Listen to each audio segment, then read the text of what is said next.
Assalamualaikum warahmatullahi wabarakatuh. Alhamdulillahirabbil alamin. Wassalatu wassalamu ala asyrofil anbiya'i wal mursalin wa ala alihi washabihi ajmain amma ba'd. Di sini saya selaku pemateri dari kelompok 10 Dinda Ulfi Andari dengan NIM 1263112011017 dengan materi pengendalian organisasi jasa. Mata kuliah Sistem Pengendalian Manajemen dengan dosen pengampu Dr. Zulfa Ismawati, MPD. Adapun sub-sub materi yang akan saya jelaskan. Yang pertama mengenai pengertian organisasi nirlaba dan waralaba, kemudian karakteristik organisasi nirlaba dan waralaba, kemudian ada organisasi pemerintah, organisasi dagang, dan yang terakhir ada organisasi jasa profesional yang akan saya bahas berikut ini.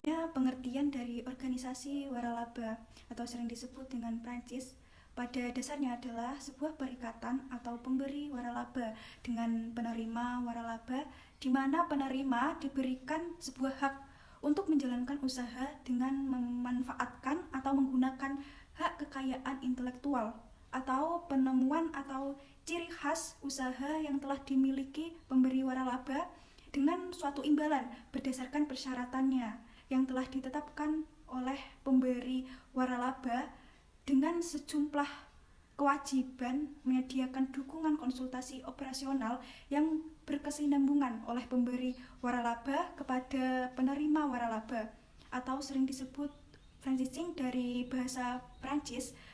Untuk kejujuran atau kebebasan adalah hak-hak untuk menjual suatu produk atau jasa maupun layanan.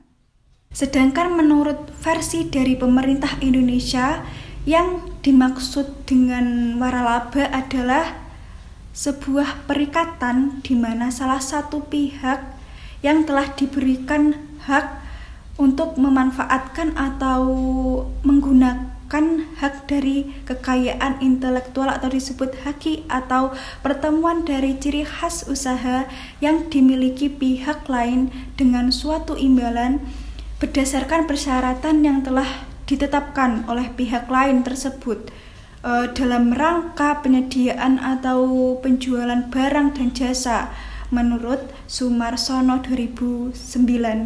Selanjutnya di sini saya akan menjelaskan karakteristik atau ciri khusus dari organisasi waralaba. Yang pertama ada unsur dasar yang jelas. Di antara waralaba mempunyai pihak waralaba, artinya orang yang pertama kali mendirikan jasa tersebut, orang yang memiliki waralaba. Kemudian yang kedua, Prancis memakai atau menjual produk.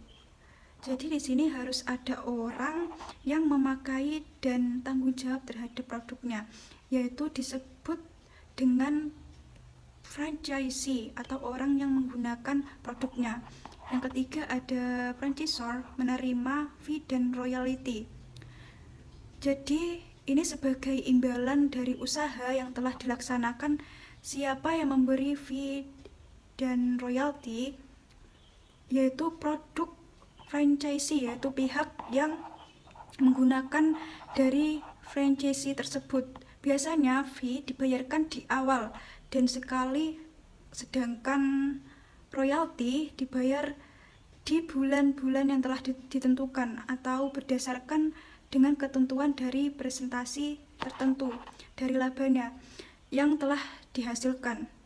Yang keempat, adanya pelatihan manajemen dan skill yang khusus.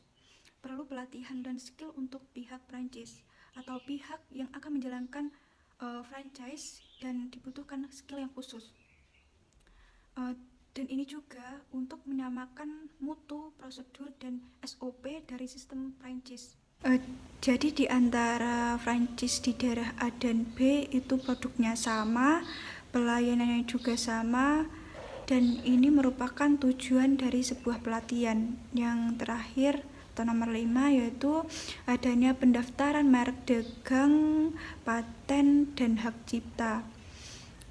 Di sini ketika seseorang setelah mendirikan sebuah bisnis seharusnya harus daftar merek, dan ini merupakan hak intelektual yang khusus yang harus didaftarkan agar tidak mudah ditiru dan memiliki hak paten.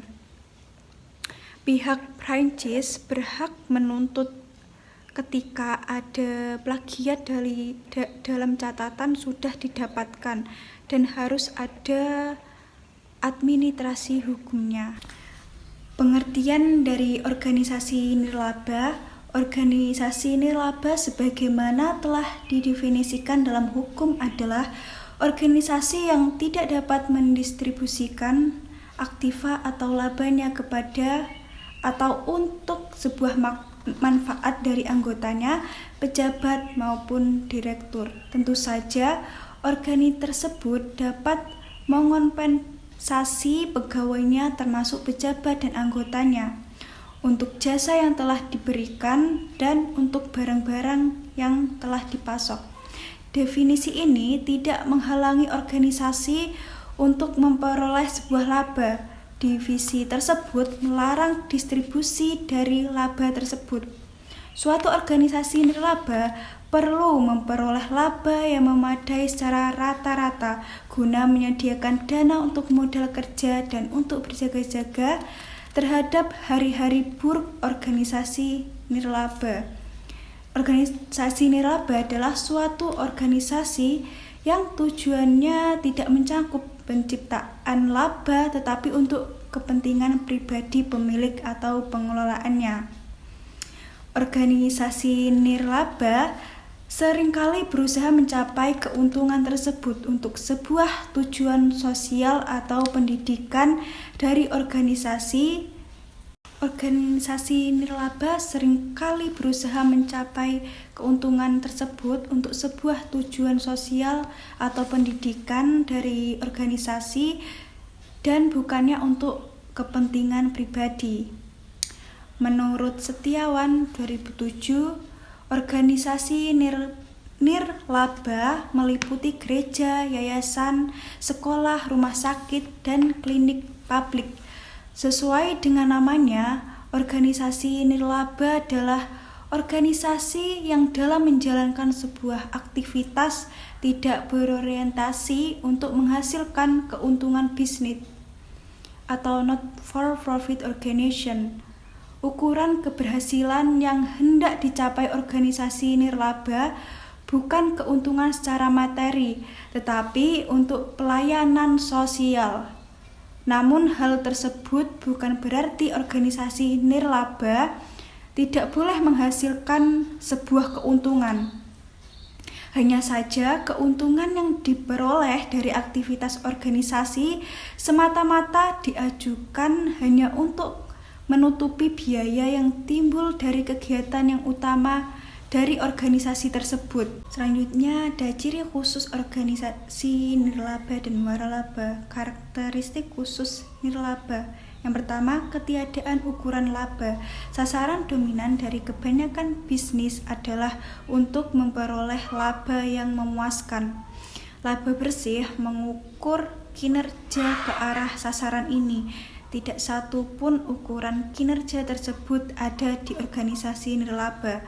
Banyak dari organisasi nirlaba yang mempunyai beberapa sasaran, dan efektivitas dari suatu organisasi dalam mencapai sasarannya jarang sekali dapat diukur dengan jumlah kuantitatif.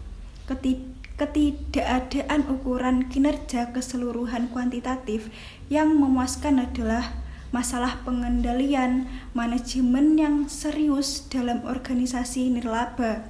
Laporan laba rugi adalah laporan keuangan yang paling berguna dalam suatu organisasi nirlaba, sama seperti di dalam bisnis. Namun, angka laba bersih diinterpretasikan secara berbeda dalam kedua jenis organisasi itu.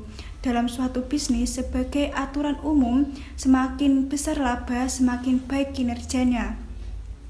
Dalam organisasi laba bersih secara rata-rata sebaiknya hanya sedikit saja di atas 0.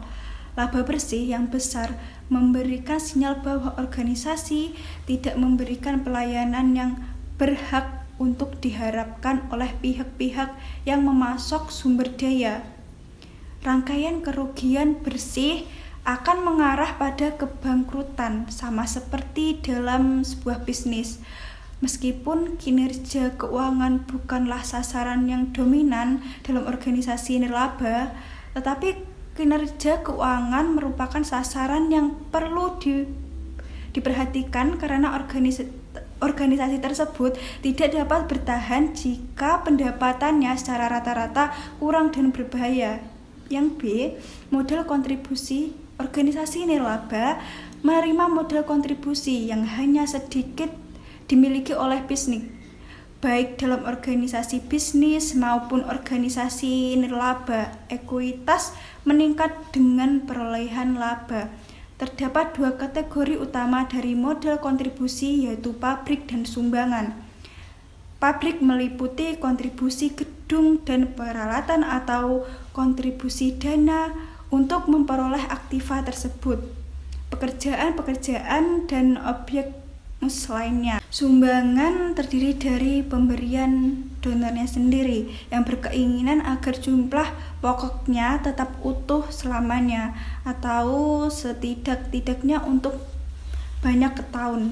Hanya laba dari pokok sumbangan tersebut akan digunakan untuk mendanai operasi sekarang ini. Penerimaan atau jaminan dari aktiva model kontribusi bukanlah pendapatan, yaitu baik kontribusi pabrik maupun sumbangan yang tersedia untuk mendanai aktivitas operasi. Dalam operasi tersebut, kontribusi tersebut diterima. Yang C, akuntansi dana. Banyak organisasi nirlaba yang menggunakan sebuah sistem akuntansi yang disebut dengan akuntansi dana.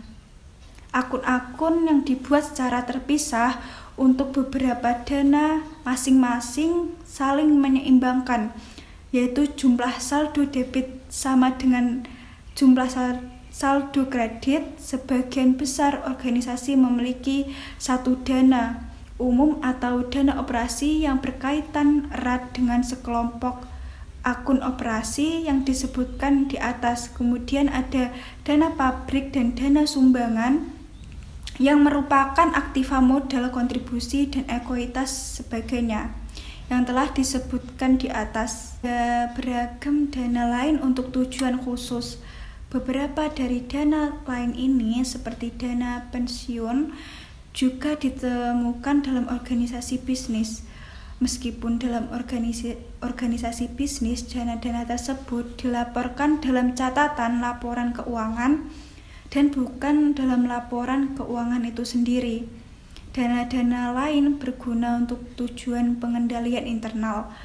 Untuk tujuan pengendalian manajemen, fokus utama adalah pada dana umum. Kemudian ada pengelolaan organisasi nirlaba dikelola oleh Dewan Pengawas. Dewan Pengawas biasanya tidak digaji dan banyak dari mereka yang tidak memahami tentang manajemen bisnis. Oleh karena itu, mereka umumnya menjalankan lebih sedikit pengendalian dibandingkan dengan direktur dari suatu perusahaan bisnis. Karena kinerja lebih sulit diukur dalam organisasi nirlaba dibandingkan dalam sebuah bisnis, Dewan Pengawas menjadi kurang mampu untuk mengidentifikasikan masalah aktual atau masalah-masalah yang baru timbul. Organisasi pemerintah. Pemerintah diartikan sebagai orang atau sekelompok orang yang memiliki kekuasaan untuk memerintah, atau lebih sederhananya lagi diartikan sebagai orang atau sekelompok orang yang memberikan perintah. Namun secara keilmuan, pemerintah diartikan dalam beberapa definisi. Antara lain ada yang mendefinisikan sebagai lembaga atau badan publik yang mempunyai fungsi dan tujuan negara. Ada pula yang mendefinisikan sekumpulan orang-orang yang mengelola kewenangan-kewenangan, melaksanakan kepemimpinan dan koordinasi pemerintahan, serta pembangunan masyarakat dari lembaga-lembaga di mana mereka ditempatkan. Dalam ilmu pemerintahan dikenal dengan adanya dua definisi pemerintah, yaitu dalam arti sempit dan arti luas.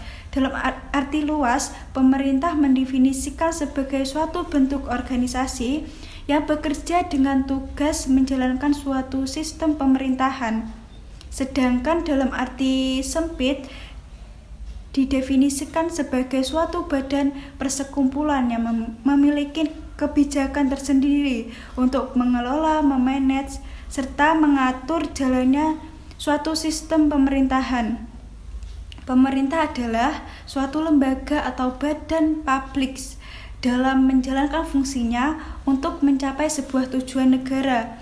Pemerintahan dalam arti luas adalah segala kegiatan badan-badan publik yang meliputi kegiatan legislatif, eksekutif, dan yudikatif dalam usaha mencapai sebuah tujuan negara. Pemerintah dalam arti sempit adalah segala sesuatu kegiatan badan-badan publik yang hanya meliputi kekuasaan eksekutif saja. Selanjutnya ada organisasi dagang. Organisasi Perdagangan Dunia atau World Trade Organization adalah organisasi dunia perdagangan yang sangat dominan dalam membentuk arah regulasi perdagangan internasional. Jadi setiap regulasi yang dikeluarkan oleh WTO wajib ditaati oleh setiap negara anggota, terutama mengenai disiplin perdagangan internasional yang dikeluarkannya. Dikemukakan oleh Dian Erdina RAE bahwa aturan main WTO sekarang telah menjadi elemen penting dalam penetapan strategi perekonomian setiap negara secara umum dan khususnya strategi dalam perdagangan internasionalnya.